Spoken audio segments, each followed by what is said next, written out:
তেওঁৰ নাম হ'ল নাৰায়ণ মল্লিক, গাঁও ৱাৰগেডেং। আজি অনুমানিক 4টা বজাত তেওঁ ঘৰৰ পৰা ৰেলালিত যাওঁতে আমাৰ ৰেলালি যিটো টাৰ্ণিং, এই টাৰ্ণিঙক কোৱা হয় হায়ং গোলাই বুলি কওঁ আমি। সকলোৱে জানে যে হায়ং গোলাই।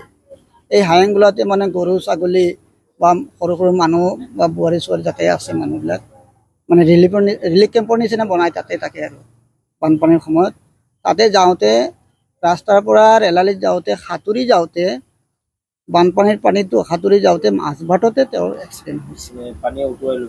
পানীয়ে ধৰি লওক কেনেকৈ এক্সিডেণ্ট যে হ'ল এইটো সোঁতটো আছেই, সোঁতৰ মাজত কেনেকৈ কিবা ধৰণৰ যে তেওঁ এক্সিডেণ্ট আমি ক'ব নোৱাৰা হ'ল, ঢুকালে। ডক্টৰৰ তাত আনিছোঁ, ডক্টৰে ৰিপৰ্ট দিলে নাই বুলি।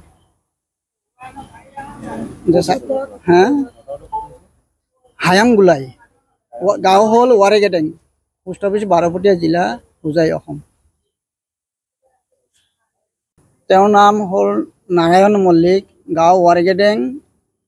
আজি অনুমানিক 4টা বজাত তেওঁ ঘৰৰ পৰা ৰেলালিত যাওঁতে আমাৰ ৰেলালি যিটো টাৰ্ণিং, এই টাৰ্ণিঙক কোৱা হয় হায়ং গোলাই বুলি কওঁ আমি। সকলোৱে জানে যে হায়ং গোলাই। এই হায়ং গোলাতে গৰু ছাগলী বা সৰু সৰু মানুহ বা বোৱাৰী ছোৱালী যাতে আছে মানুহবিলাক ৰিলিফ কেম্পৰ নিচিনা বনাই তাকে আৰু বানপানীৰ সময়ত তাতে যাওঁতে ৰাস্তাৰ পৰা ৰেলালিত যাওঁতে সাঁতুৰি যাওঁতে বানপানীৰ পানীটো সাঁতুৰি যাওঁতে মাজবাটতে তেওঁৰ এক্সিডেণ্ট হৈছে।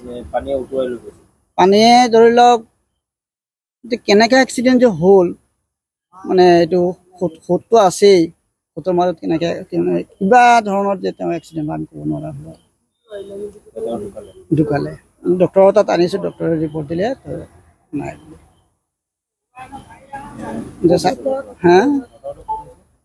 হায়াং গোলাই, গাঁও হ'ল ৱাৰগেডেং, পোষ্ট অফিচ বাৰপটীয়া, জিলা হোজাই, অসম। তেওঁৰ নাম হ'ল নাৰায়ণ মল্লিক, গাঁও ৱাৰগেডেং। আজি অনুমানিক 4টা বজাত তেওঁ ঘৰৰ পৰা ৰেলালিত যাওঁতে আমাৰ ৰেলালি যিটো টাৰ্ণিং, এই টাৰ্ণিঙক কোৱা হয় হায়ং গোলাই বুলি কওঁ আমি। সকলোৱে জানে যে হায়ং গোলাই। এই হায়ং গোলাতে গৰু ছাগলী বা সৰু সৰু মানুহ বা বোৱাৰী ছোৱালী যাতে আছে মানুহবিলাক ৰিলিফ কেম্পৰ নিচিনা বনাই তাকে আৰু বানপানীৰ সময়ত তাতে যাওঁতে ৰাস্তাৰ পৰা ৰেলালিত যাওঁতে সাঁতুৰি যাওঁতে বানপানীৰ পানীটো সাঁতুৰি যাওঁতে মাজবাটতে তেওঁৰ এক্সিডেণ্ট হৈছে। পানীয়ে ধৰি লওক কেনেকৈ এক্সিডেণ্ট যে হ'ল এইটো সোঁতটো আছেই, সোঁতৰ মাজত কেনেকৈ কিবা ধৰণৰ যে তেওঁ এক্সিডেণ্ট আমি ক'ব নোৱাৰা হ'ল, ঢুকালে। ডক্টৰৰ তাত আনিছোঁ, ডক্টৰে ৰিপৰ্ট দিলে নাই বুলি।